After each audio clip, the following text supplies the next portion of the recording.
저도 어깨 오래 있다가 이제 나왔으니까 자유롭게 말씀드리는 건데, 가장 중요한 거거든요. 저의 생각을 말씀드리면 우리의 반도체 회사들이 완벽하게 힘들다 봐요.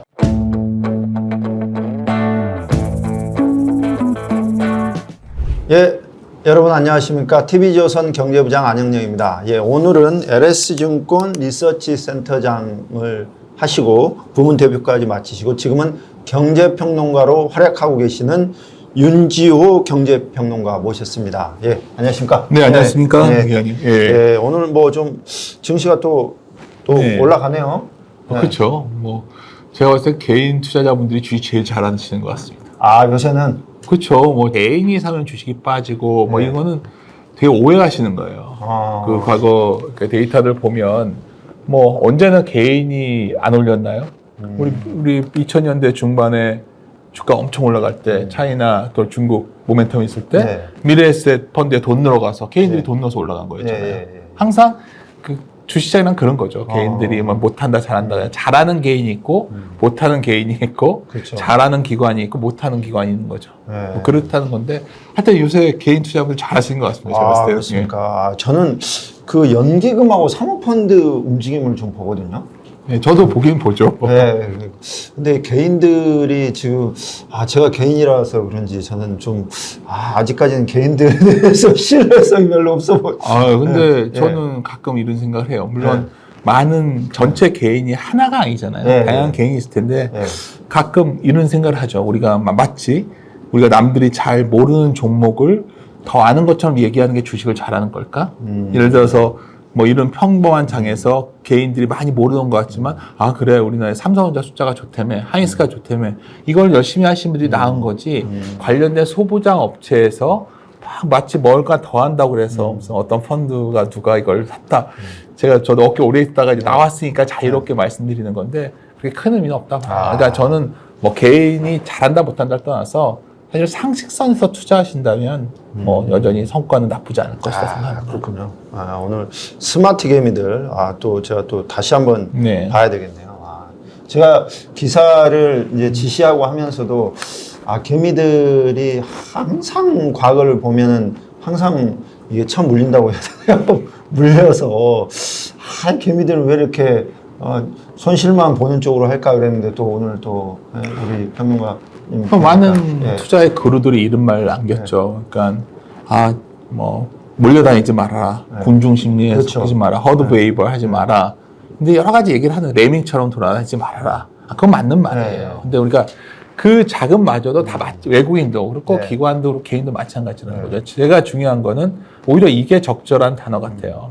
그러니까 반대되는 견해, 어떤 독단적인 견해도 중요하지만 더 중요한 건 독단적이면서도 옳은 견해를 가져야 된다는 거죠. 그러니까 제가 한 말은 아니고요. 유명한 그루였던 펀드 매니저인데 제가 이제 나이가 드니까 항상 헷갈리네요. 어떤 강연 때 그 말씀을 드렸던 건데 그러니까 대중과 좀 반대되는 길을 가는 게 완전한 정답도 아니에요. 대중과 같이 가야 될 때도 있는데 더 중요한 건 옳은 견해인데 옳은 견해라는 게 아주 간단합니다. 가격이 아닌 가치를 항상 염두에 둔 투자가 옳은 견해라는 거죠. 그러니까 그걸 견지한다면 최근에 이러한 불확실한 장세에도 무엇을 그래도 버텨야 되고 무엇은 줄여야 되고 뭐 이런 기준점이 생기는 그것은 사실 가격이 아니었다는 거. 그걸 좀 투자자분들이 알고 계셨으면 좋겠다고 생각합니다. 가격이 아닌 가치를 항상 생각해라. 이건 좀 염두에 둬야 되겠네요. 오늘 트럼프하고 이란이 극적으로 지금 2주 휴전 합의를 했어요. 그래서 아직까지 뭐 여러 가지 불확실성은 있는 것 같은데 어떻게 증시는 어떻게 좀 펼쳐질 거라고 좀 전망을 하세요? 우리가 이제 저희 같은 그래도 애널리스트로부터 출발했던 저나 매니저나 이런 사람들은 우리가 트럼프의 마음은 알 수 없잖아요. 그렇죠. 우리가 궁금한 거는 그러한 여러 가지 발언이나 생각들이 모여져서 어떠한 변수에 영향을 주면 우리가 그걸 경계해야 되는 거 아니냐. 그걸 알 수가 있어요. 그렇죠. 많은 분들이 주식보다 저는 주식 쪽을 오랫동안 일을 해왔지만 가장 중요한 건 금리거든요.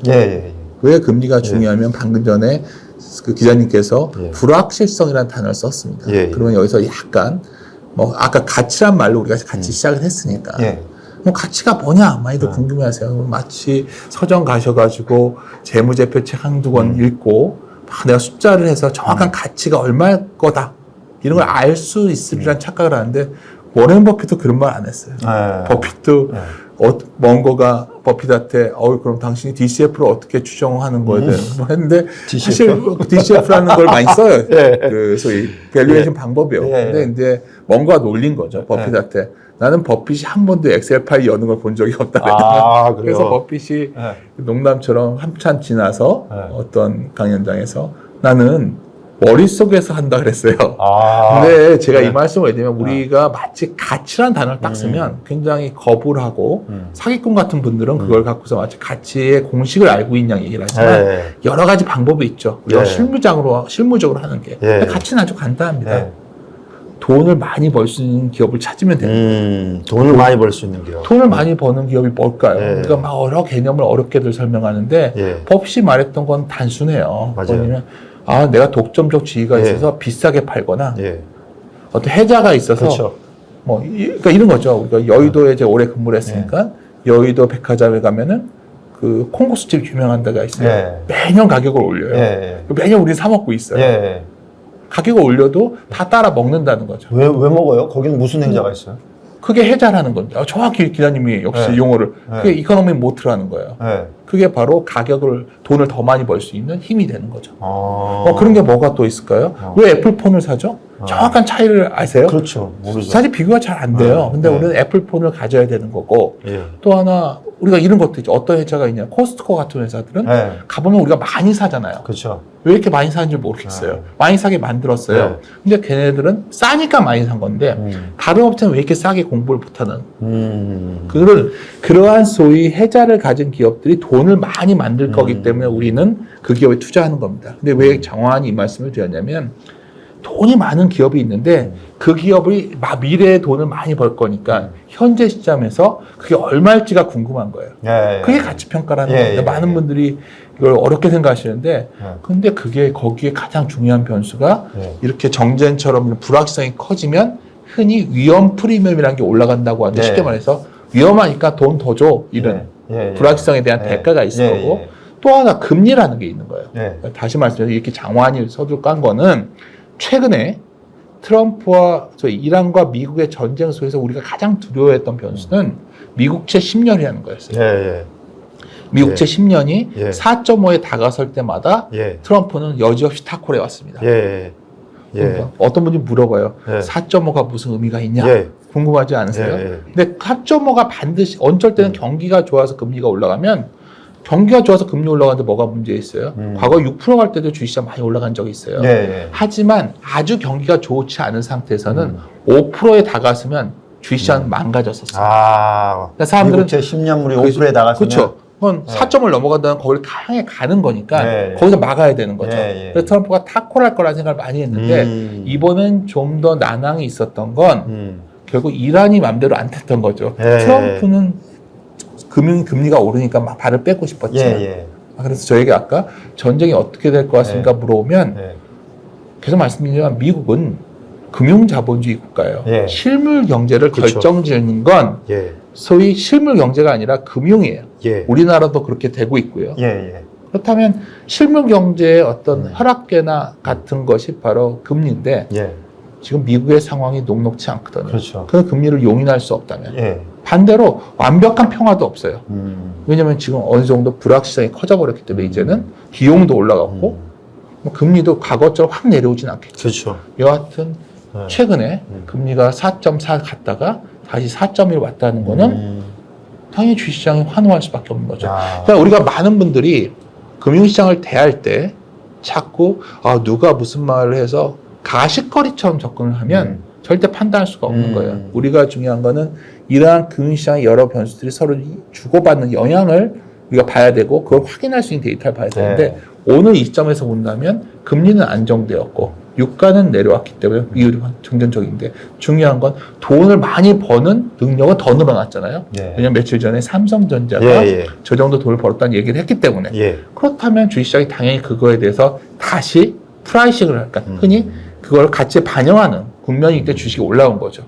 그렇게 해석을 하셔야지 이게 트럼프의 한마디 때문에 움직인 거지만 트럼프가 무슨 말을 해도 시장에서 그걸 받아들이지 않으면 어떻게 됐을까요? 그렇죠. 네. 항상 그런 식의 좀 금융 변수는 금융 변수에게 물어보는 습관을 가지셔야 된다는 걸 제가 꼭 강조드리고 싶어요. 그러니까 뭐 전쟁 상황이 어떻게 벌어지는지 우리가 무슨 점쟁이가 아니니까 알 수는 없는 거고 네. 다만 이번 지금 2주간 휴전 합의를 하면서 금리는 내려왔고 유가도 떨어졌으니까 이제는 이제 증시가 좀 갈 수 있는 환경이 조성됐다. 이렇게 보면 될까요? 어떻게 보면 이런 식으로 하시고요. 어제 저녁에 주식을 지르는 건 도박이었지만 네. 오늘 아침에 일단 아침 크게 오르기 전에는 사는 했던 거죠. 그러니까 기관의 외국인의 행동은 이게 무슨 자랑을 못한 게 아니라 시스템적으로 움직이는 거고요. 어쩌면 오늘 그걸 확인하고서 많이들 산 겁니다. 그게 그렇군요. 아마도 그 차이가 아닐까 저는 생각해요. 어제 삼성전자가 진짜 깜짝 놀랄 실적을 발표했잖아요. 저는 깜짝 놀랐는데 그래서 주가 많이 오르겠다 그랬는데 어제는 또 한 조금 오르는 듯 하더니 싹 빼버리더라고요. 그리고 나서 오늘 또 엄청 급등하고 이게 아까 말씀드린 그 논리로 뭐 그 논리가 다 통하는 건 아니지만 삼성전자가 앞으로 돈을 많이 만들 거라는 생각은 갖고 있죠. 근데 어제까지만 해도 우리가 이러한 소위 불확실성이 해소가 안 됐다면 이걸 지속해서 벌 수 있을까에 대한 고민이 있었는데 앞으로도 모르는 거예요. 우리가 지금 컨센서스는 우리가 원래 39조 정도 봤죠. 그래서 장기 컨센서스가. 근데 57조가 나왔기 때문에 서프라이즈인데 예를 들어서 ASP 가격 굳이 뭐 조사하실 필요 없어요. 그냥 얼마나 마진을 남기냐 대강 계산을 해보면 2분기가 80조 이상 나올 것 같아요. 그래요? 그러니까 그러면 이제 주가가 엄청 올라가겠죠. 근데 많은 분들이 사실 반문하자는 거예요. 우리가 참 전자를 열심히 사야 됐을 때는 엄밀히 말씀해 저는 10만 원대였다고 생각해요. 뭐 이렇게 말하면 좀 기분 나쁘실지 모르지만 그때는 어딜 가도 강하게 얘기를 했어요. 근데 왜 많은 분들은 20만 원 넘어가서 흥분했을까요? 그거는 잘했던 건 아니에요. 하지만 다행스러운 건 전자가 더 많은 마진을 남기고 있어요. 근데 여기서 이제 중요한 게 하나가 나옵니다. 어제 그런 흐름이 왜 나왔냐면 일단 이 전쟁이 좀 안정화가 안 되면 계속 돈을 만들 수 있을까? 그 고민을 했었고 두 번째는 좋아지는 속도에 대한 고민이에요. 그러니까 항상 우리 조지 소로스라는 굉장히 뛰어난 투자자가 있었죠. 그분의 이론의 가장 핵심은 결국 주가와 그 펀드멘탈이 서로 상호작용을 하는 건데 그 책에서 금융의 연구소라는 책에서 유명한 그림이 하나 있어요. 주식이 먼저 고점이 나오고 항상 펀드멘탈의 고점은 뒤에 온다는 거죠. 그렇죠. 왜냐하면 사람들은 주가가 먼저 더 과잉 반응을 보고 그렇죠. 나중에 펀드에 꺾이지만 그 전에 주가가 꺾여 내려오는 거예요. 그럼 왜 그랬을까를 그 뒤에 많은 투자자나 펀드 매니저들이 고민해 본 결과는 뭐냐면 그게 가속도의 문제입니다. 약간 어렵죠. 저도 정말 저 학교에 이제 수학 싫어했는데요.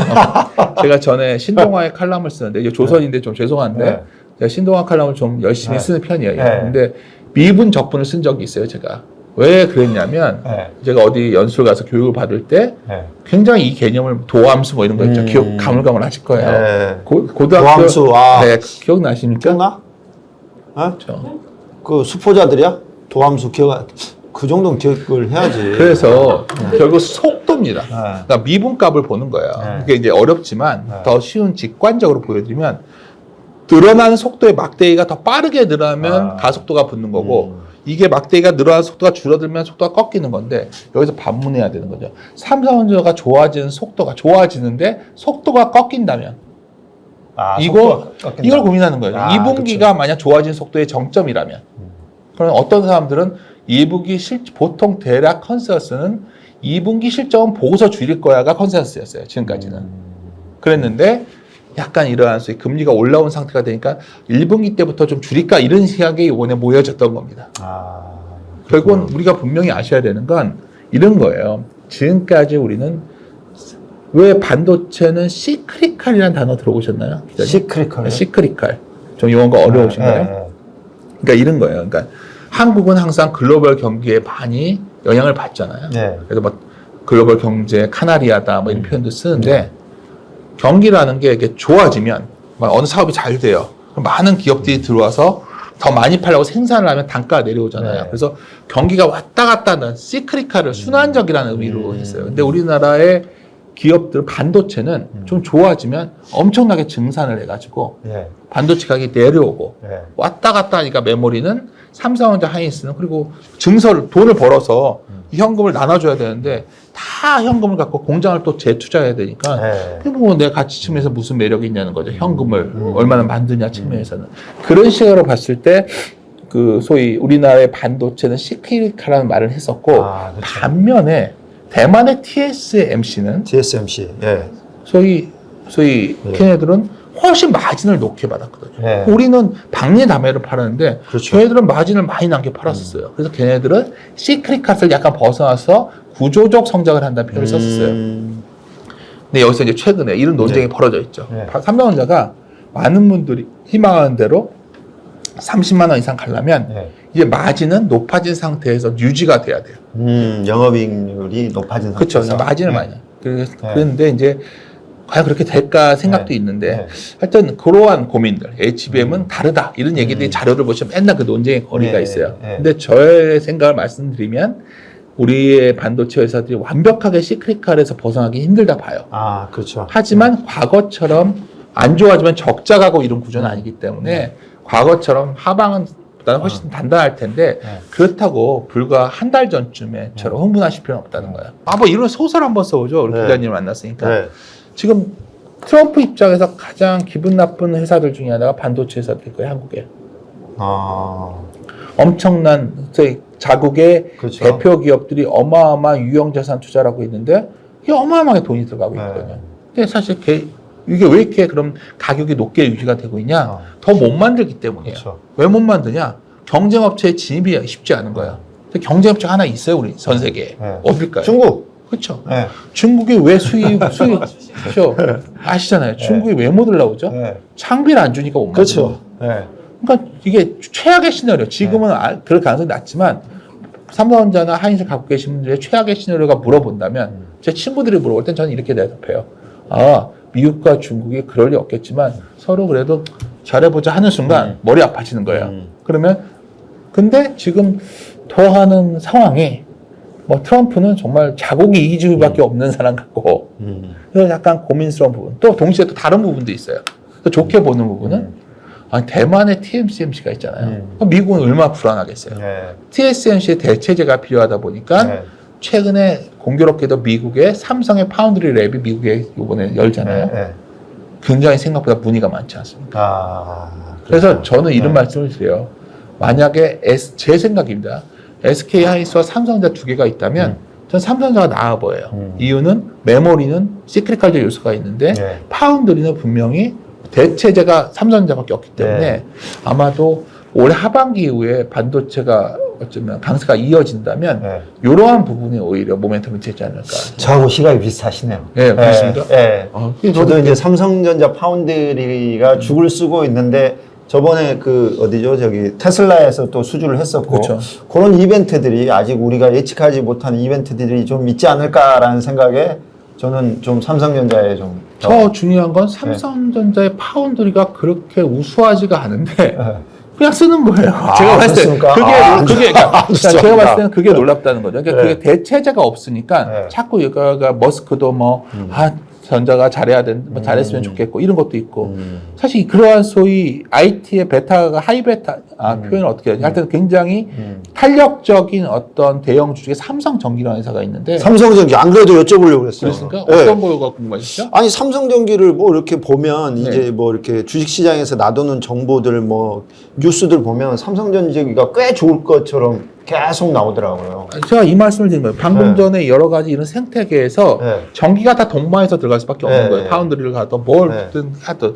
근데 중요한 건 마진이 너무 높아요, 요즘. 삼성전기가. 반도체만 높으면 MLC 마진이 높은데 이 다음 단계에는 소위 유리기판이라는 부분은 거의 선도적으로 가 있단 말이에요. 근데 이게 왜 이럴까 생각을 해보면 자꾸 어떻게 보면 같이 좀 약간 기회를 주는 느낌? 그래서 뭐 저는 뭐 이런 종목들이 한국에 있다 보니까 이런 기업들이 뭐 개인 투자자들이 막 낯선 소부장에서 막 특이한 종목을 좋은 회사들이 있죠. 근데 그거는 펀드 매니저들이 어쩌면 계속해서 탐방하고 업데이트하면서 관리해야 되는 종목이고 방금 전에 이런 종목들은 평범하지만 사실은 버핏이 말했던 버핏의 투자는 아주 단순했어요.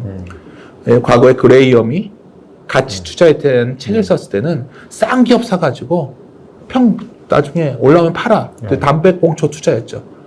근데 버핏이 말한 건 그런 기업은 후진 기업이라 이거죠. 망해가는 기업이고 좋은 기업이 적당한 가격에 왔을 때 사라는 전략이죠. 그럼 여러분들에게 좋은 기업이 뭐냐고 물어보면 이런 게 좋은 기업이에요. 이런 좋은 기업들이 적당한 가격이 뭘 말하는 거냐면 많이 올라갔다가 좀 주식 가치 외의 이슈로 주가가 급락했을 때 그냥 사보는 거죠. 어차피 이번에도 그랬을 것 같고 그런 게 제가 봤을 때는 개인 투자자가 그나마 시장을 이기고 앞으로도 투자자로서 살아남는 방법이 아닐까 이렇게 생각합니다. 우리 윤쌤 추천한 종목이 뭐라고? 들었어? 아니 지금 돈 벌게 해주겠다고 추천 종목이 아니고 이미 다 올라온 종목인데 무슨 이게 그런가요? 그렇죠. 그럼 사면 안 돼요? 기자님께서 사면 그러니까 제가 이것도 말씀하시니까 제일 많이 듣는 말이 주가가 올라요 내려요. 사요, 팔아요. 근데 이게 굉장히 위험한 말이에요. 그러니까 제가 이제 여기서 질문의 형태를 좀만 바꾸시면 좋아요. 그러니까 올라요, 내려요보다 사실 우리가 한 질문을 좀만 바꿔도 심지어 AI도 질문에 따라서 다 답이 훨씬 정교해지는데 어떤 질문을 하셔야 되냐면 현재 장세가 EPS 장세예요? 어렵다고 생각하시면 안 돼요. EPS 장세요. 기업 이익이 좋아지는 장세예요? 아니면 PER이 좋아지는 장세예요? 이게 왜 이렇게 중요한 건지 말씀드릴게요. 이게 제가 이렇게 말을 하면 저 애널리스트 출신들은 왜 말을 저렇게 하지? 수많은 투자 관련 책들에서 공통적으로 하는 얘기가 있어요. 아시잖아요. 경제 기자 분이시니까 경기는 사이클을 가지는데 사이클의 경기가 바닥에서 돌 때 경기가 안 좋았다 돌아설 때는 안 좋아졌을 때 이미 주가는 올라서요. 그렇죠. 먼저 돌아서요. 그때 되면 중앙은행이 금리를 낮추고 있어요. 그때는 기업 EPS가 안 올라오니까 멀티플이 먼저 올라요. PER이. 그래서 멀티플 장세라고 하는 거예요. PER이 먼저 우리가 언제 그랬죠? 작년 초에 다들 서학 미국 주식을 가라고 할 때 한국에서 어찌됐든 간에 정부가 정책적 의지를 드러냈는데 멀티플 장세가 나왔어요. EPS가 크게 안 오르는데 주가가 올라갔네. 근데 그러면 사람들이 생각을 해야 돼요. 지금 멀티플 장세가 시작됐구나. 왜 중요한 거냐면 이거 뒤에는 실적 장세가 올 거야. 이걸 알고 계셔야 하는 게 더 중요한 거예요. 그러니까 그럼 다음에 이번 사이클에 실적이 좋아지는 게 뭐지? 지금 실적이 크게 좋지 않아도.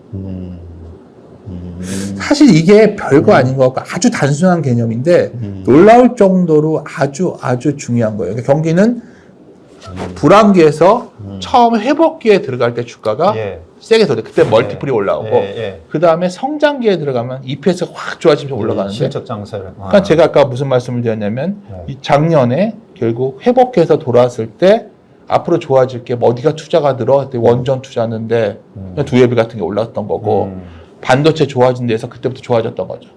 그럼 지금 국면은 어떨까요? 지금은 성장기가 오다가 아마 약간 과잉기 소위 그러니까 거기에 다가서고 있기 때문에 지금은 엄청나게 어쩌면 매력적인 시기는 아니에요.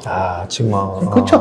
그러니까 많은 분들이 그러면 그럼 정식 이제 와서 여기 와서 이게 과거에는 저는 그런 시기에는 그런 말을 하는 편이에요. 정확한 시기는 알 수 없지만 그렇기 때문에 어쩌면 다시 그런 기회가 또 왔을 때는 멀티플부터 EPS가 안 따라주는 상승이 왔을 때는 오히려 더 자신 있게 질러야 되고 EPS가 너무 좋아지고 있을 때는 뭔가 좀 불안, 피크아웃에 대한 고민? 지금의 전자가 좀 그렇죠. 그렇죠. 그거의 차이예요. 그 시기를 좀 나눠서. 그래서 아까 오르냐 내리냐보다 더 어쩌면 우리에게 직관적인 도움을 주는 거는 지금은 멀티플이 올라오니까 EPS가 올라오니까 물어보는 게 더 낫고 이건 전체 시장이고 종목별로 보면 또 이게 다 시기가 다르겠죠. 그걸 잘 찾아보셔야 되는 거죠. 전체 시장에서 이런 얘기 하셨는데 삼성전자 같은 경우에는 말씀하신 대로 순이익이 지금 증가하는 지금 상황인 것 같긴 한데 영업이익이 늘고 있죠. 또 반면에 이 퍼도 너무 낮아서 이게 작년에 좀 올라왔나요? 그래도 삼성전자 퍼가. 그러니까 지금 어느 정도 며칠 전에 전자 실적이 나왔을 때 실제 하이닉스까지 반영하면 코스피의 12개월 선행 PER, 지금 12개월 뒤에 EPS를 갖고서 지금 시점에서 PER을 봤더니 7배였어요. 그건 코로나 때보다 쌌던 거예요. 그러니까 여기서 질문하는 거죠. 반도체를 PER로 언제 봤었죠?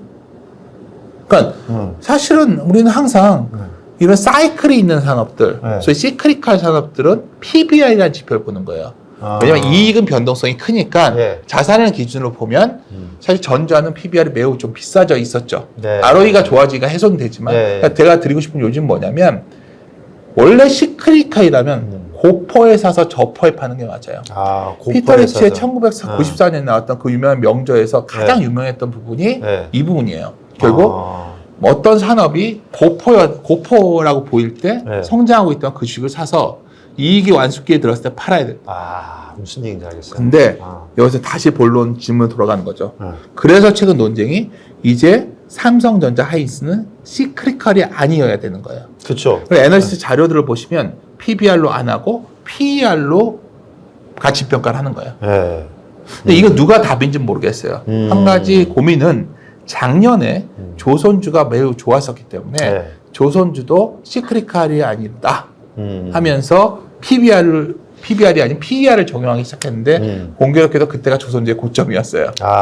근데 저는 제 생각을 말씀드리면 저는 한국의 삼성전자 특히 하이닉스 말고 삼성전자는 약간 시크릿컬적 요소를 벗어나고 있다. 방금 전에 기자님과 저 얘기가 합의되는 것처럼 동의가 서로 공감했던 것처럼 파운드리라는 변수가 있기 때문에 구조적인 요인이 좀 있어서 저는 이제는 좀 벗어나지 않을까 저는 조심스럽게 그런 기대를 하고 있습니다. 우리 흔히 이제 일반 투자자들이 보면 이게 뭐 여러 가지 분석하기가 좀 쉽지도 않고 그러다 보니까 이제 증권사에서 나온 목표가들을 보면서 그러면 뭐 최근에 보니까 뭐 삼성전자 같은 경우에 35만 원, 36만 원까지 목표가를 제시를 했더라고요. 근데 일반 투자자들이 이런 목표가를 가지고 이제 만약에 투자를 한다고 그러면 이게 어떻게 이 투자를 운용을 해야 될까요? 뭐 제가 이제 어깨에 속해 있지도 않고 아주 솔직히 말씀드리면 그게 굉장히 난센스인 거예요. 그래요? 그 자료의 핵심은 목표가가 아니에요. 우리가 가치라는 거는 가치의 가정을 보려고 하는 거예요. 그러니까 이 회사가 이렇게 좋게 보는 근거가 뭐냐면 그 근거가 유지되면 이걸 가고 있는 거고 그 방향으로 근거가 훼손되면 이거는 그게 틀린 거예요. 그러면 지금 모든 근거는 뭐냐면 전자가 계속해서 ASP 마진을 유지할 거라는 전제가 되어 있는 거예요. 최근에 어떤 게 있었냐면 저 지난 거 좀 말씀드릴게요. 지금이야 주가가 괜찮지만 저번 주엔가 갑자기 삼성전자 하이닉스랑 마이크론 테크놀이 확 급락을 했던 적이 있었어요. 그렇죠. 그러니까 반도체 가격이 여러 가지가 퀀텀 구글 퀀텀 말고요. 그냥 그것도 있었지만 더 사실 그 주에 좀 놀랬던 사건은 다른 거였어요. 그 반도체 가격은 스팟 가격이라는 게 있어요.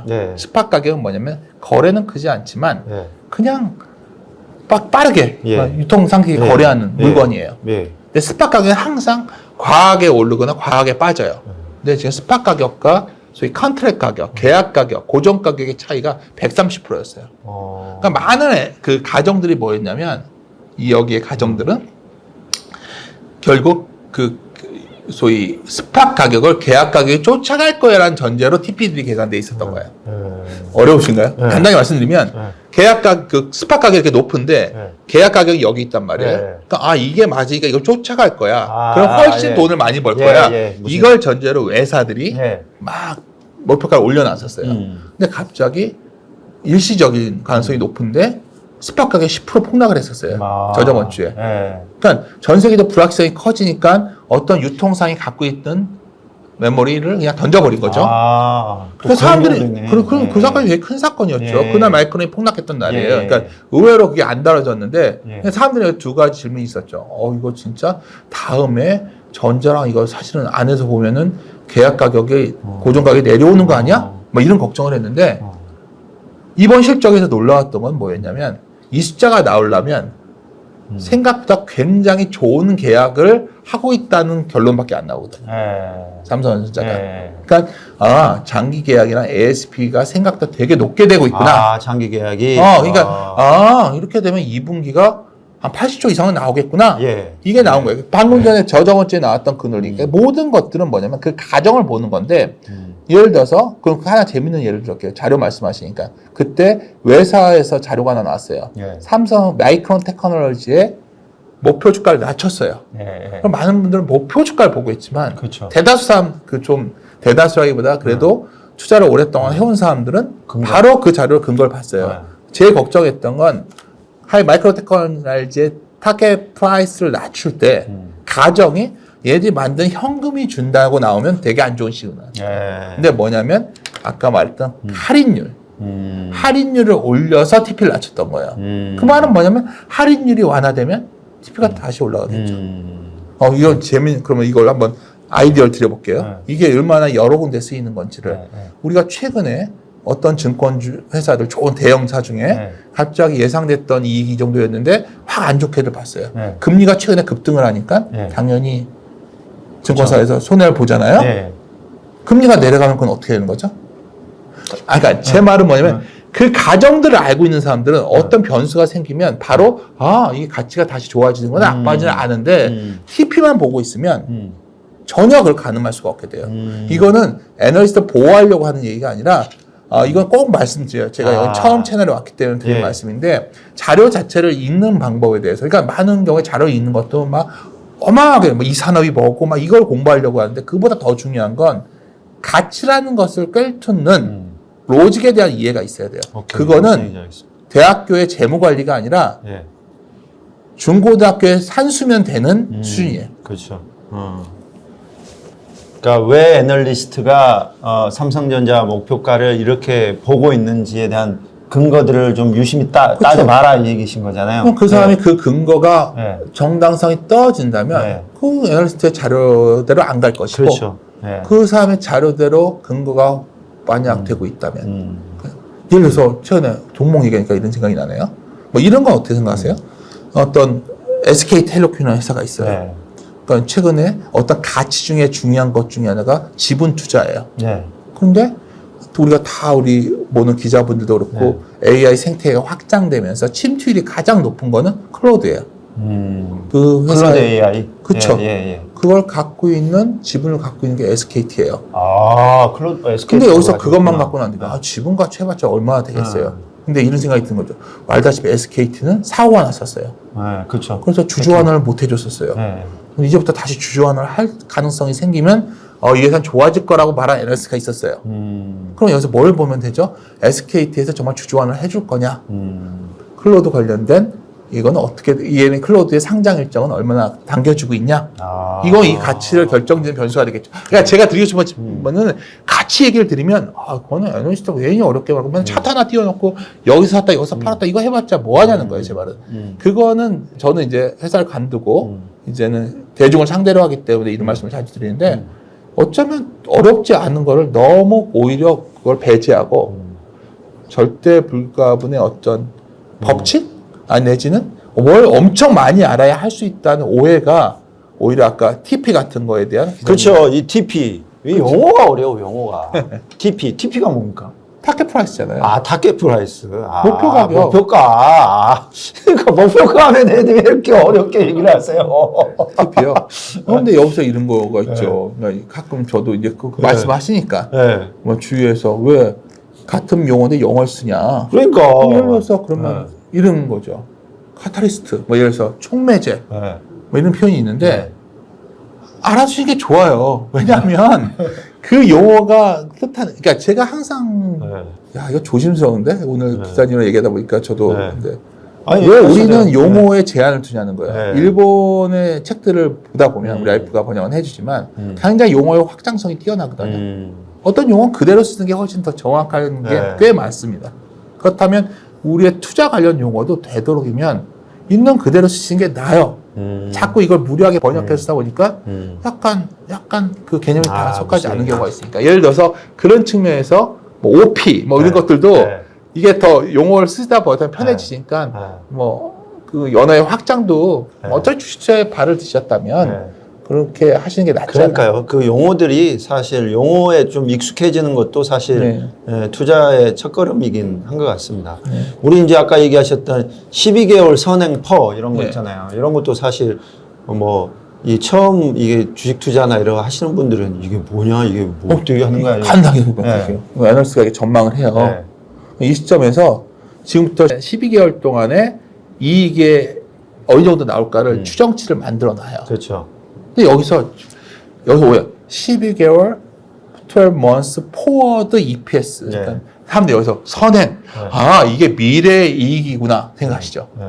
그러면 어떻게 될 것 같아요? 애널리스트가 주가가 막 올라와요. 그때 막 EPS를 올려요. 그러니까 원래는 어떤 의미가 어떤 게 데이터가 작동되냐면 선행 EPS는 후행하거나 아주 좋으면 동행하는 지표예요. 어떻게 좋아지면 뒤따라가면서 EPS를 올리지 먼저 올리는 경우가 많지 않다는 거죠. 왜냐면 실적이 나온 뒤에 회사 측에서 나는 이 정도 좋아질 거를 밝히거든요. 그거를 보고서 반영해서 올리고 하다 보니까 항상 이게 선행이라는 건 미래 이익이 아니라기보다는 후행적이고 동행적이라는 거예요. 그래서 EPS가 올라간다고 해서 무조건 좋다고도 볼 수 없어요. 그 전에 주가가 꺾이는 경우도 많으니까. 그렇군요. 근데 뭐 아까 얘기하셨듯이 삼성전자, SK하이닉스 지금은 조금 뭐 우리 새로 진입하기에는 좀 부담스러운. 저는 그 2분기 숫자가 또 올라갔기 때문에 아마 이번 이후에 다들 TP를 올렸을 거예요. 2분기 숫자가 궁금해졌어요. 근데 하나 좀 긍정적인 부분은 마진을 생각보다 많이 확보하고 있고 과거에 이 마진이 이 정도 나오면 대개는 그러니까 생산량을 늘려서 더 많이 벌고 싶어 할 텐데 안 늘리고 있단 말이에요. 그렇군요. 그러니까 이거는 또 하나 잊지 마셔야 되는 게 우리 이런 실적에는 또 뭐가 들어가면 환이 들어가는 거예요. 원화가 약하니까 더 커지죠. 이런 것들 복합적으로 잡았으니까 제 생각에는 그래도 2분기 숫자까지는 매우 좋을 것 같아요. 속도가. 그러니까 아직은 괜찮은데 올해 하반기에서부터는 고민이 된다는 걸 말씀해요. 올해 하반기서부터는 확실히 아까 말씀드렸던 소위 영어로 치면 그로스와 그로스 레이트는 다른 거거든요. 그러니까 성장은 하는데 그로스 레이트는 소위 꺾이는 상황이 올해 하반기에 온다. 그거는 감안하셔야 돼요. 뭐 영업이익률이 이제 계속 올라가면은 뭐 계속 성장하는 거지만 뭔가 좀 영업이익률이 꺾였다 그러면 조금 이제 고민해봐야 되는 상황이겠네요. 근데 지금 영업이익이 너무 좋거든요. 왜냐면 뭐 물건이 없으니까. 근데 이제 여기서 고민은 여러 가지 경우가 있죠. 알아서 조절을 해달라고 요청할 수가 있는데 아까 제가 뭐 어차피 이거는 근거 없을 수도 있는데 칩 인플레이션이라는 단어가 나올 정도거든요. 그럼 이거에 대해서 과연 언제까지 미국의 기업들이 용인할 수 있을까? 우리 세상에 놀라운 사건들이 많이 벌어져서 뭐 시장 일각에서 제기되는 것 중에 하나는 이거에 대해서 좀 문제 삼지 않을까? 그리고 강가를 낮추기 위해서 중국에게 뭔가 요만큼의 여지를 주는 순간 그 많은 분들이 잘못 알고 계신 게 중국의 생각보다 반도체 추격은 놀라울 정도로 많이 왔고요. 다만 장비가 많이 부족하기 때문에 수요를 못 맞출 뿐입니다. 그것이 됐을 때 고민? 그것도 하셔야 된다. 하반기 이후에. 제가 외교안보 쪽을 조금 공부를 해서 미중 분쟁이 이게 이거는 이제 정권을 떠나서 미국이 계속해서 추진하고 있기 때문에 바이든 때도 그랬고 트럼프 때도 그랬고 제가 보기에는 중국에 미국이 손을 내밀 일은 없을 것 같습니다. 그러면 다행이에요. 그러니까 저는 가끔 이 생각도 해요. 정말 어떤 경우에 미국이 좀 짜증이 나지만 만약 미국과 중국의 사이가 좋았다면 우리는 망했다. 망했어요. 진짜. 망했다. 진짜. 뭐 할 수 있는 산업이 없더라고요. 그러니까 근데 지금 다행히 둘이 저렇게 갈라지면 소위 이쪽 세계의 소위 그 물건을 제조 경쟁력을 가진 나라는 한국, 일본, 대만밖에 없는데 대만은 거기다가 항상 중국이 공격할 수 있는 위협이 있다 보니까 대만이 갖고 있는 비즈니스의 일부를 한국이 좀 해주길 바라는 것 같고 일본과 한국이 그게 바로 대표적인 게 TSMC잖아요. 그렇죠. 그게 저희 반도체에는 큰 행운이 아닐까 저는 생각합니다. 그러니까요. 아니 지금 이제 미중 분쟁이 생각보다 이게 이제 왜냐하면 패권과 관련돼 있기 때문에 미국이 물러서는 순간 중국의 이제 패권을 뺏기는 구조가 된다고 이제 외교 쪽에서는 얘기를 해요. 그래서 뭐 지금 우리 흔히 조선업도 사실 마스가 아니었으면 뭐 조선업 쪽에 계신 분 얘기 들어보니까 우리가 지금 조선업 큰 조선업체가 세 군데잖아요. 현대, 그 다음에 하나오션, 그 다음에 삼성중공업이 있는데 하나 빼고 다 정리됐어야 된대요. 놀라운 건요. 우리나라 조선업을 업종에 이제 종목을 찾다가 작년에 굉장히 조선주 중에서 강했던 게 엔진 업체들이었어요. 그래서 엔진 업체가 왜 좋아졌냐가 정말 난센스 때 중국이 너무 잘 돼서 네. 중국의 엔진을 다 소화를 못해요, 만드는. 맞아요. 네. 한국의 엔진 업체들이 다 들어가서 거의 판 거예요. 그렇죠. 근데 네. 거기에 그래서 이제 그쪽 기업을 갔다 왔던 사람들 얘기를 들어보면 중국은 정말 그러니까 우리는 우리의 조선소는 그 독하나에서 굉장히 효율적 여러 개를 다 만드는 최고의 어떤 효율적 이피션시하게 돼 있는데 중국은 찍어낸다고 하더라고요. 그냥 같은 걸 그 정도로 광범위하게 커 있어서 아이고, 그래서 사실 여러모로 그러니까 뭐 그것만 있나요? 우리 정말 우리가 피해받은 업체도 있잖아요. 우리나라가 지금도 디스플레이. 디스플레이도 거의 다 망했었다가 이제 그렇죠. 좀 살았지만 네. 여전히 힘들고 케미칼 산업도 그렇죠. 맞아요. 뭐 중국이 저렇게까지 해놓으니까 한국이 네. 거의 다 망하게 생겼는데 네. 중국은 거기다 러시아산 원유도 싸게 쓰다 보니까 네. 사실 우리나라 많은 분들이 화학이 수출을 얼마나 많이 하는지 잘 모르시는데 화학의 수출 비중이 매우 높아요, 한국은. 그렇죠. 네. 근데 이 화학이 거의 최고의 정리 기간에 들어가 있잖아요. 그렇죠. 이런 것들도 중국의 직격탄을 받은 것들도 아직도 꽤 많은데 그렇죠. 그나마 보루가 되는 게 아까 말했던 반도체는 어쩌면 소위 기술 패권 경쟁 때문에 보호가 되고 있는 네. 것 같고 그러다 보면 이제 뭐 이런 생각도 들어요. 가끔 미국이 이제 로봇 산업을 키우려고 하는데 네. 전 세계에서 로봇 관련돼서 가장 휴먼 정보를 많이 갖고 있는 게 중국인데다가 가장 로봇 부품 업체가 많잖아요. 예. 근데 중국 업체 안 쓰려고 하는 순간 안 쓰죠. 네. 안 쓰려고 하니까 한국 업체를 찾는 거예요, 지금. 네. 근데 한국 업체 하다 보니까 그러다 보니까 현대 기아차가 나왔던 건데 이런 식으로 그나마 어부질이 아까 삼성들 좀 생기고 있다는 우리에겐 긍정적 소식이다 네, 말씀드렸습니다. 맞습니다. 네. 그 고스트 로보틱스라고 네. 그런 지금 LIG 지금 이름을 바꿨죠. LIG 넥손이 네. 인수한 업체가 있어요. 그 업체가 원래 부품을 중국제를 썼다고 그러더라고요. 그런데 이게 이제 그 미중 분쟁 때문에 중국 제품에 대한 백도어 뭐 이런 얘기들 많이 있잖아요. 뒷문을 열어놓고 뭐 이렇게 빼내간다는 그런 이슈도 있어가지고 그 지금 부품 만드는 업체를 한국 업체로 바꿨어요. 그러니까 그런 이제 움직임들이 있더라고요. 그럼 지금 네. 굉장히 커질 산업이 제가 보기에는 이제 이 다음 단계 굉장히 확장적인 산업이 뭐냐 물어본다면 우리가 그 세계가 멀지 않았다 보는 게 로봇 비즈니스예요. 네. 로봇인데 이제 많은 분들이 로봇 하니까 뭐 공상과학 영화인 줄 아시는데 현대 기아차 그룹이 지금 자동차를 저 정도 만드는데 네.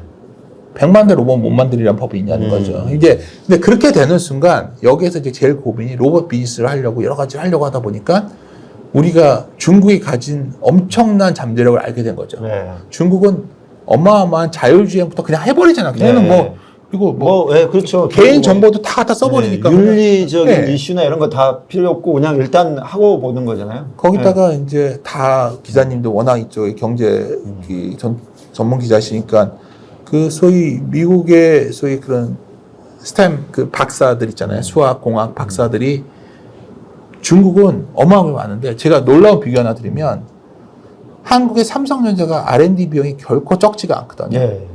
근데 화웨이가 훨씬 성과가 좋은 이유가 뭐냐? 아주 간단하더라고요. 인건비가 너무 싼 거예요. 아, 그러니까 중국이 저렇게 유학생도 돌아오면 인건비가 너무 싸니까 그 많은 인력이 들어가니까 도저히 경쟁력이 안 되는 상황이죠, 한국이. 중국의 인건비는 어떻게 좀 안 되나요? 거기 사람이 많아서 어떻게 안 되나? 거기도 이제 조금 이제 나라가 부강해지고 좀 잘 살면 좀 인건비도 올라가고 그래야 되는 거 아닌가요? 그러니까 제가 가끔 이런 말씀드리면 네. 친한 친구와 동생들이 뭐 형은 왜 이렇게 중국을 과대평가해? 그럼 제가 하는 말 우리가 제일 잘못하는 게 일본 과소평가하는 것과 중국도 과소평가하는데 네. 오직한 미국이 중국이 두려워서 저렇게 난리를 치고 있는데 네. 우리 두는 옆에가 다 강대국인 거예요 지금. 네. 그럼 우리가 이 안에서 놀라운 거는 우리가 가진 기업들이 대체제가 되고 있다는 게 놀라운 거죠. 그래서 저는 그러니까 결론적으로 무슨 말씀을 드린 거냐면 한국에 좋은 기업이 있다는 말씀을 드리는 거예요. 많은 분들이 지금도 무슨 말을 하시냐면 한국은 비전이 없어. 나는 미국 주식할 거야. 그것도 맞는 방법인데 하나 재밌는 얘기 드릴게요. 글로벌 투자자들에서 계속 나오는 게 뭐냐면 과거에는 무형자산을 가진 기업을 좋게 봤어요. 인텐저블 굿이라고 해서 네. 그러니까 설비 같은 게 없는 회사를 좋게 봤어요. 우리가 그래서 우리 서학개미들도 다 거기에 무형자산 기업에 투자했잖아요. 그럼 뭐가 강점이냐? MS 같은 회사들, 마이크로소프트 이런 회사들이 사실 기업에서 투자를 많이 안 하니까 돈을 많이 벌면 나머지는 다 주주에게 나눠줬었잖아요. 예. 지금 어떻게 됐냐면 걔네들이 빚까지 내가지고 다 베이타 센터 짓고 있잖아요. 그렇군요. 그래서 미국의 기업들이 밸류가 싸진 거예요, 지금. 제가 봤을 때는. 예. 그리고 한국의 기업들은 정말 난센스로 전쟁을 앞두고 있으니까 생산비를 유지하다가 예. 그게 방산이 된 거고. 예. 두해빌이 얼마나 웃긴 거예요. 그게 한국중공업이잖아요. 네. 옛날에 원전을 미국이 사고가 나가지고 원전을 못 짓게 되니까 네. 그냥 뭐 어떻게 해야 되니까 한국 너희들이 약간 좀 해줘 해가지고 네. 했던 게 그 기술이었고 예.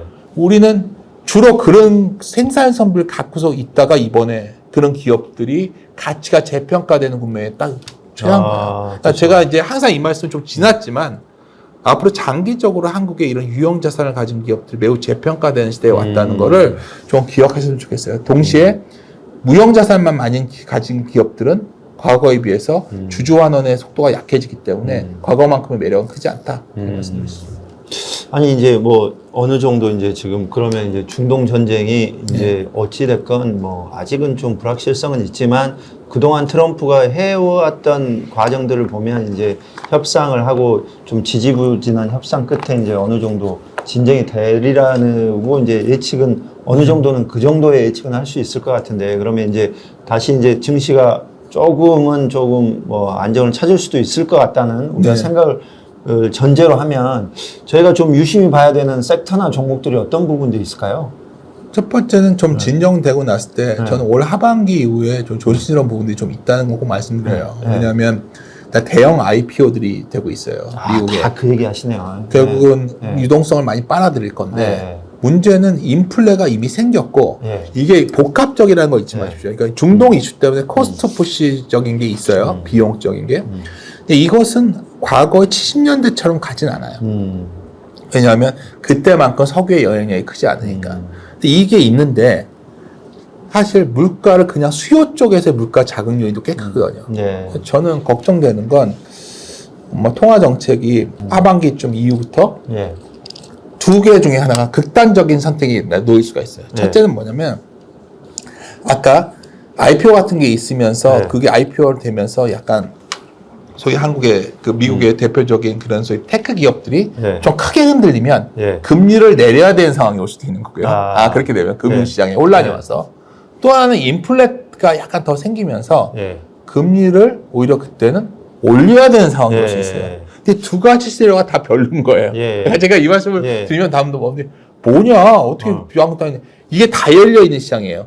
그래서 제가 항상 말씀드리는 게 시장이 제일 어려운 게 뭐냐면 그냥 올라가는 강세장 추세가 있는 강세장도 우리가 편해요.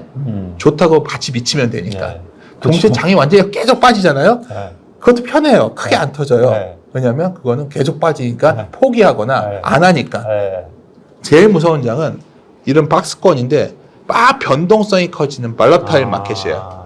저는 올해 그게 굉장히 오래 더 갈 거라고 올 하반기에 이게 지금도 요번에도 상 변동성이 왔는데 또 올라가면 또 어떤 이유 때문에 변동성이 또 나올 것 같고 그래서 올해는 정말 가장 중요한 전략이 뭐냐면 다시 우리 처음에 주제로 넘어가서 흔히 위험이라는 단어에 대해서 재무 이론에서는 변동성을 위험이라고 했는데 소위 뭐 하워드 막스나 여러 가지 투자의 그루들이 했던 말은 위험은 내가 얻는 가격에 달려있다는 표현을 썼거든요. 그렇다면 불확실성이 커질 땐 주식을 사시는 게 맞는 거고요. 올해는.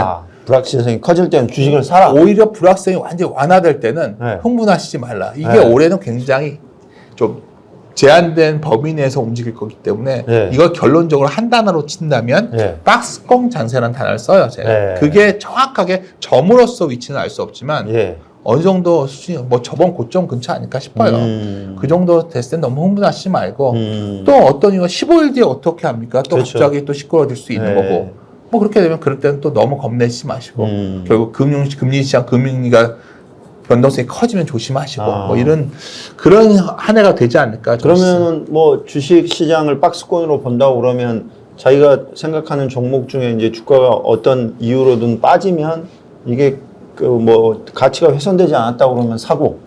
그러니까 제가 이제 항상 한국 어떤 경제가 소위 선진국 경제가 되고 주식시장 자체가 진화하게 되면 많은 분들이 많은 종목이 올라간다고 생각을 하시는데 그렇지 않죠. 소수 종목만 올라갑니다. 그렇죠. 한국 증시는 이제 선진 증시로 나아가고 있고, 네. 그럼 우리가 알고 있는 뻔한 기업들을 네. 그러한 시점에 비중을 늘리는 방법이고, 뻔한 기업들. 아니면 그런 지수를 갖다가 적립식으로 사는 방법도 있을 수 그렇죠. 있겠죠. 근데 이건 너무 적립식. 교과서적인 답변이고, 네. 여전히 아까 무슨 어디가 좋냐 그랬었는데, 네. 가치가 방향이 좋은 것들인데 당연히 AI 내러티브에 속해 있는 비즈니스겠죠. AI. 그러면은 내러티브. 이제 거기에 반도체도 있을 반도체. 거고 전력 인프라도 있을 거고 전력 인프라. 그렇죠. 예. 이런 것들이 있을 거고 예. 또 하나 말씀드린 거는 우리가 또 하나의 가장 중요한 정책 중에 하나가 한국의 기업들이 주주 환원에 나섰다는 거죠. 예. 그럼 한국에서 지속 가능한 주주 환원이 가능한 기업들은 금융주예요. 금융주. 뭐 예. 예를 들어서 KB 금융지주의 주주 환원 총 주주 네. 환원율은 54%인데 글로벌 네. 탑티어입니다. 네. 많은 분들이 그 숫자를 보면 이게 감이 안 오시는데 네. 어마어마한 거기다 네. 우리나라의 대표 증권사 회사들도 대형사만 해당되는데 네. 이런 기업들은 확실히 머니 무브 때문에 돈이 많이 들어오잖아요. 아. 그런 기업들 당연히 포트폴리오에 있어야겠죠. 예. 뭐 그런 추이고 아. 또 아까 AI의 어떤 속해 있지만 예. AI 내러티브 중에서 피지컬 AI 쪽에 관련된 게 로봇 이런 것들 있잖아요. 예. 뭐 현대차 그룹도 거의 해당되니까 예. 너무나 뻔한 기업들이에요. 이런 기업들이 예. 주가 돼야 될 것 같고요. 예. 그 다음에 이제 저는 이런 생각합니다. 막 이것들 갖다가 뭐 내수에 어디서 왔다 갔다 하겠죠. 보고는 있겠지만 예. 앞으로의 어떤 성장을 측면에서 본다면 이러한 기업들이 올해 작년 말에서 올 초처럼 아주 각도가 이렇게 올라가지는 않겠지만 그래도 변동성 내에서 그래도 우상향하는 그런 흐름들이 이러한 가치의 방향이 있는 기업들이 아닐까 저는 생각하고 있습니다. 그 말씀하신 AI 내러티브 하면 일단은 반도체, 네. 그 다음에 전력 인프라. 네. 전력 인프라 뭔지 알아? 전력 인프라가? 어? 하나도 몰라. 이게 이제 제가 말한 거 예. 아닐까요? 뭐 변압기. 이제 전선 주식들, 예. 변압기들. 전선. 그 다음에 또 원전까지 포함을 그렇죠. 할까요? 예. 뭐 여기에 원전. 추가한다면 중동 이슈 때문에 예. 뭐 신재생 쪽의 일부가 좀 있는데 예. 그거는 숫자가 아직 안 따르기 때문에 아주 예. 매력적이라고 볼 수는 없고 예. 뭐 이런 것들이죠. 그렇죠. 전력 인프라. 뭐 예. 이렇게 되겠네요. 그 다음에 금융지주. 그 다음에 증권. 대형 증권사들 예. 뭐. 지주사는 어떻습니까? 지주사는 이제 한국 소위 주주환원 측면에서 매우 매력적인데 예. 제가 주주환원 하면 왜 금융주만 강조드리냐면 근본적인 건 주주환원의 근본은 예. 배당이에요. 배당. 그렇죠. 예. 그러니까 그런 의미에서 본다면 지주사가 이렇게 배당을 지속 가능하게 일정하게 해주진 않잖아요. 예. 그렇죠. 그런 측면에서 좀 예. 매력은 크지 않. 저는 그렇게 생각을 해온 사람이고 예. 여전히 지주사들의 가진 근본적인 한계는 그래도 지배주주로서의 그 어떤 지분을 유지하기 위해서는 지주사를 왜 자사주 매입 소각도 예. 한 번에 다 업무와 참 경영 의사 결의해가지고 예. 다 뭐 롯데지주 같은 것들도 예. 27%나 자사주가 있는데 예. 5%밖에 안 하잖아요 소각. 예. 예. 그렇게 할 수 있다는 거죠. 예. 그러니까 저는 이렇게 아주 지주사가 다 완전 좋은- 매력적으로 보지는 그렇죠. 않으시네요. 그러니까 예. 그런 측면에서 저는 항상 주주 하나의 중심은 금융주에 있다는 말씀을 강조드리죠. 아, 그렇군요. 조선하고 방사는 어떻게 보세요? 그러니까 한국에서 이제 아까 마지막으로 좀 말할 게 그거였는데 계속 말하지만 유형자산 생태계를 가진 비즈니스가 네. 한국의 강점인데 그게 네. 조선 방사인데 조선은 이제 이런 거죠. 만약에 정말로 이번에 중동 이슈 이후에 미국으로의 어떤 에너지 이전이 가속화된다면, 네. 그러니까 그렇게 되면 최근에 미국 증시에 가장 각광을 받았던 게 미국의 LNG 회사들이거든요. 예. 그렇게 된 이유는 우리의 조선업을 얘기해주는 예고편 아닐까요?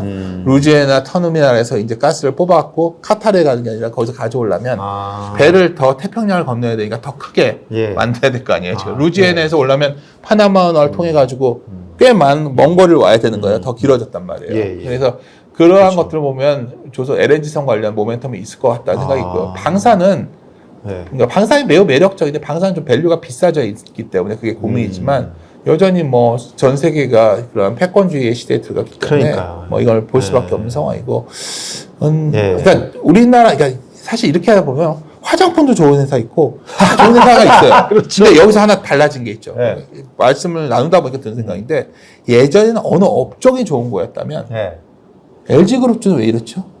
예를 들어서 그러니까 로봇도 한다고 하는데도 왜 LG그룹주 못 움직이냐 물어보면 돈이 없으니까. 그러니까 지금 중요한 건 한국이 선진 증시가 되면서 굉장히 업종이 움직이는 게 아니라 증권업종은 어떻죠? 증권업체 대형 증권사와 중소형 증권사는 완전히 다른 회사가 되는 거예요. 이제부터. 그러니까 업종이 아닌 어쩌면 좋은 기업 선별하는 시대가 열렸고 그것이 어쩌면 더 중요한 기준 아닐까 싶어요. 예를 들어서 화장품 내에서도 네. 여전히 수출 쪽에서 보면 좋아지는 것들이 있고 그렇군요. 그렇죠. 그런 것들을 잘 구분하시는 게 더 중요하지 않을까 싶습니다.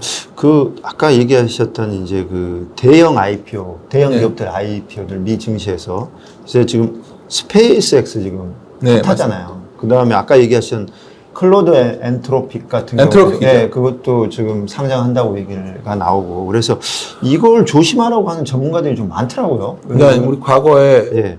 우리가 어떻게든 간에 밸류, 그러니까 그 슐러라는 노벨상을 받은 분이 있어요. 슐러가 이제 PER을 계산할 때 예. 너무 짧게 하지만 긴 PER을 갖고서 밸류, 고밸류를, 하이밸류를 찾는 어떤 슐러 P라는 데이터가 있는데 그걸로 보면 글로벌 미국 증시가 버블에 있단 말이에요. 아 지금 보불이. 그러니까 그 기준에 따르면 그렇다면 기준에 이제 고민인 거예요. 근데 거기 있다고 반드시 터지는 건 아닌데 네.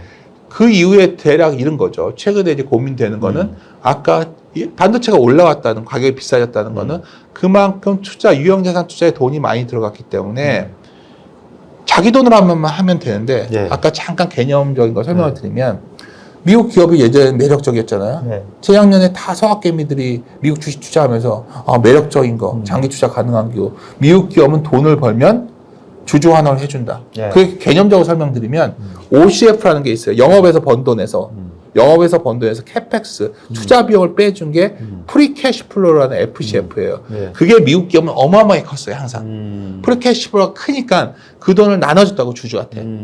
그러니까 굉장히 매력적이었는데 예. 지금 오라클이 최근에 문제가 됐던 거는 돈이 없어가지고 그래서 채권도 안 되고 대출 받고 막 이러고 있었고 구글이라는 그 엄청난 회사가 캐펙스와 OCF 비율을 보면 거의 0.9를 넘어갔거든요. 그러니까 돈이 없다는 얘기예요. 아 그래요. 그러니까 하도 투자를 많이 해서. 그게 반도체 가격이 올라온 이유잖아요. 그러니까 쉽게 말해서 지금 그런 상황이 되면 이제 마지막 그 다음에 돈을 조달하면 돈이 조달이 안 되면 예. 다들 증자하고 상장하는 거예요. 아시잖아요. 그렇죠, 그렇죠. 우리나라에서도 그렇게 상장 만약에 주식수 늘어나면 네. 주식수가 늘어나는 만큼 가치가 훼손되는 거잖아요. 요새 한화 솔루션이 그것 때문에 난리죠. 그렇죠. 하나솔루션도 돈이 없어서 한 거잖아요. 그렇죠. 돈 조달할 방법이 없으니까. 근데 채무 상환 해야 그렇죠. 되고. 채무 상환해야 되니까. 근데 이게 문제는 네. 이 규모가 어느 일정 부분을 넘어서게 되면 네. 그나마 있던 시중의 유동성을 다 빨아들이게 될 건데 그래서 올해 어쩌면 하반기 이후에 좀 걱정하는 이유 중에 하나도 방금 전에 지적하셨던 이런 부분도 굉장히 네. 고민스러운 부분 중에 하나입니다. 저도 미국 중간 선거 전에 주식 비중을 좀 줄이려고 합니다. 그래서 많은 그 생각을 하고 계셔요. 네, 다들 그래서 그런 생각하고 있죠. 뭐그 다들 그 생각하고 있으면 또. 이제 실적 시즌마다 저는 2분기 실적 나올 때쯤이 네. 우리나라 기업들에 있어서 숫자상으로는 소위 2분기 정점이 아닐까 싶어서 그러니까 그래요? 그것이 좀 그러니까 근데 저는 그래서 막 공격적일 필요는 없다고 보고 있어요. 공격적인 투자는 좀 예. 조심해야 된다. 아, 그렇군요. 네. 그러니까요. 이게 이제 뭐 주식시장 올라갈 때는 그 누구든 돈을 벌거든요. 사실 그쵸. 보면 부동산도 마찬가지고. 근데 그 투자자들이 그게 자기 실력이라고 이게 착각을 해요. 보면. 제가 봤을 때 기자님이 주식들 많이 해보신 거네요. 왜냐하면 네. 정말 우리끼리 금기시되는 단어가 돈 먹어 자랑하지 말라는 표현을 써요. 네. 금기시되는 이유가 뭐냐면 장이 올라가서 버는 거는 네. 정말 시장이 벌어준 거거든요. 그러니까요. 그러니까 그것을 지키는 것도 중요하고 네. 항상 사람들이 여기서 뭐가 문제가 있는 거냐면 자기가 어느 시점과 어느 지점을 그러니까 흔히 말하는 피크와 바텀을 알고 싶어 하는데 알 수 없다는 그렇죠. 걸 항상 갖고 계세요. 그러니까 어느 정도 수준에선 줄이고 더 올라가면 올라갔구나 하면 될 일이에요. 근데 놀랍게도 부동산은 그렇게들 투자들 하세요. 네, 맞습니다. 네. 부동산은 네. 이 정도 샀다가 네. 아니 내가 들고 있다 보면 네. 싸게 산 거야. 네. 이 동네 입지도 좋아. 여기 지하철도 들어와 있고 그렇죠. 그래. 해요. 네. 왜 주식은 정확하게 부동산은 대략 이 정도 샀다가 여기 팔면 되는데 부동산 주식은 정확하게 여기 샀다가 여기서 팔아야지 잘했다고 여기서 좀 밀리면 또 사요. 그렇죠. 여기보다 밀렸다고. 이것만 피하셔도 네. 어쩌면 큰 실수는 줄이실 겁니다. 부동산은 사고 팔기가 번거로운데 그렇죠. 주식은 사고 팔기가 너무 편해서 그렇습니다. 저는 그것도 있고 네. 주식은 네. 투자로 생각 안 해서요. 투자로 생각을 안 한다. 그러니까 부동산은 네. 굉장히 우리가 치밀하게 고민해서 사는 편이에요. 이거저거 다 따져보고. 네. 집에 가서 하자까지 다 보고 오잖아요. 네. 아, 그렇지 않나요? 우리 와이프도 다도 부동산 좋아하는 편인데, 네. 뭐 하면 정말 까다롭잖아요. 네. 주식은 이렇게 얘기했다가 오늘 듣고서, 저 윤쌤이 뭐라고 떠도 괜찮지 않을까? 네. 그렇게 사기도 하잖아요. 그렇죠. 그게 네. 잘못됐다는 거예요. 그렇죠. 네. 그 차이가 아무것도 아닌 것 같지만, 투자라는 게 뭐냐면, 내가 어떤 위험에 대한 대가가 투자인데, 많은 분들은, 주식은 돈 벌 거야. 이 마음 하나로 가볍게 시작하기 때문에 투자가 아닌 대다수 사람들이 투기를 하고 있는 거죠. 그래서 그렇죠. 가치라는 부분에 들어가면 그냥 일단 머리 아파 하시는데, 부동산에 들이는 공을 좀만 들이셔도, 부동산도 똑같아요. 아무 투자 가치 없이 부동산을 10년 전에 잘못 산 사람들은 평생 부동산 갖고 돈을 못 맞아요. 버는 거고, 네. 그것도 마찬가지인데, 부동산도 그런데, 네. 주식은 오히려 위험성도 더 커질 수 있다는 그렇죠. 거죠. 네. 10년 전에 오피스텔 사신 분들은 땅을 치고 후회하고 있겠죠. 잘못 투자하신 분들. 그렇죠. 그러니까 제일 제가 네. 농담처럼 하는 말 중에 하나가 동일한 직장인데 네. 처음에 분당에 KT가 옮겼을 때 KT에 가니까 얼떨결에 분당에 아파트를 샀던 사람은 맞아요. 잘 된 거고 네. 일산. 일산에 갔다 사람들 일산에 상하회 때문에 갔다 오치면 완전히 다른 망한 거예요? 그렇죠. 네. 그 운도 있는 거죠. 맞아요. 그러니까 사실 근데 그 차이가 뭔지를 생각했던 사람들은 당연히 일산을 안 샀어야 되는 거죠. 네. 왜냐하면 여러 가지 부동산 기본적인 게 있잖아요. 그러니까 그렇죠. 저는 많은 분들이 그래요. 왜 좀 주식에 대해서 막 공부를 많이 해야 되냐. 공부를 하라는 게 아니라 상식은 갖추고 투자해야 하는 거예요. 상식이 없이 투자를 하는 거는 네. 정말 무모한 투자가 많은데 저도 이제 그 직장을 관둔 뒤에 강연도 다니고 이러다 보면 질문을 받다 보면 딱 느끼는 건 이런 거예요.